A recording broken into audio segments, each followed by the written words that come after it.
like many, didn't even know the United States had a rainforest. Now, standing by the pristine glacial waters of the Ho River, it was as if my dreams played out in front of me. In the water swirled and eddied beautiful shades of color, the turquoise of my nocturnal visions. These lands and waters were calling to me. 1 year to the day after learning about my optic nerve, on January 5th, 2012, I left behind the life I knew to move to the Ho rainforest with Mick Dodge as my escort. I didn't plan to escape to the forest with a wild man or to live as a hermit. Such behavior doesn't solve the world's problems or stop the violence that escalates in our streets. Yet we each have a unique purpose, a path we are called to follow. Mick Dodge made it possible for me to live reclusively in the Ho, to take on the forest name Cedar, to muse deeply with the earth, and to write about it. During the first days at my cabin on a private strip of land bordering state and national forests, I had a dream about Sandra Ingerman. In my dream, Sandra and I worked happily together on a project.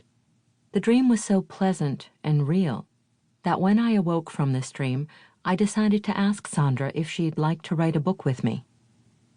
Speaking with nature absorbed me the entire time I lived in the Ho. The land had called me there seemingly for this purpose. My own part was to muse with the nature beings of the rainforest, a miraculous gift. Yet while I was communing with the earth, I was also able to be a bridge between Mick Dodge and primetime television, facilitating his series on the National Geographic Channel titled The Legend of Mick Dodge. The Ho definitely had an agenda. I believe these waters, lands, and nature beings called in the events and people that would help it to be seen, perhaps simply for us to remember, love, and preserve it and all natural places. I never doubted that the earth is conscious, and my time in the Ho confirmed it.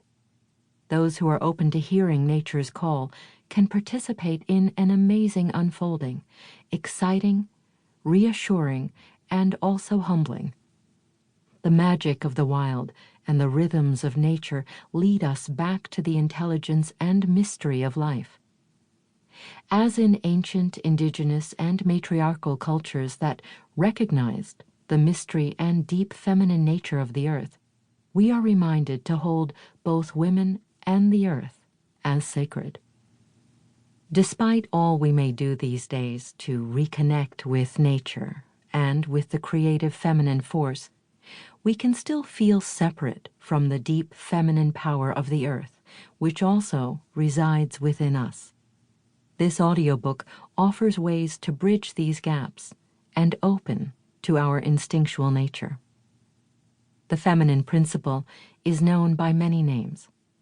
She is associated with dreaming and the unconscious, and with darkness, the earth, and its plants and animals.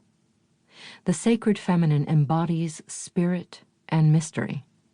She connects us with power, fertility, and sensuality, with water as well as solitude, with incubation, death, and death's partner, rebirth.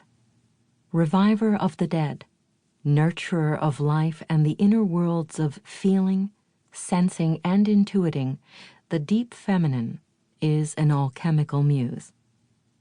Sandra and I write in a personal way about the nature beings that have called to us. We share inspired stories of the lands, skies, and waters where we each live, as we also explore the physical traits, habits, and habitats of these and other earthly creatures through the lens of the feminine. Our intent is to open you to powerful lessons about living life with grace. Goddesses from cultures as diverse as the Amazon rainforest and Egypt are interwoven within these chapters.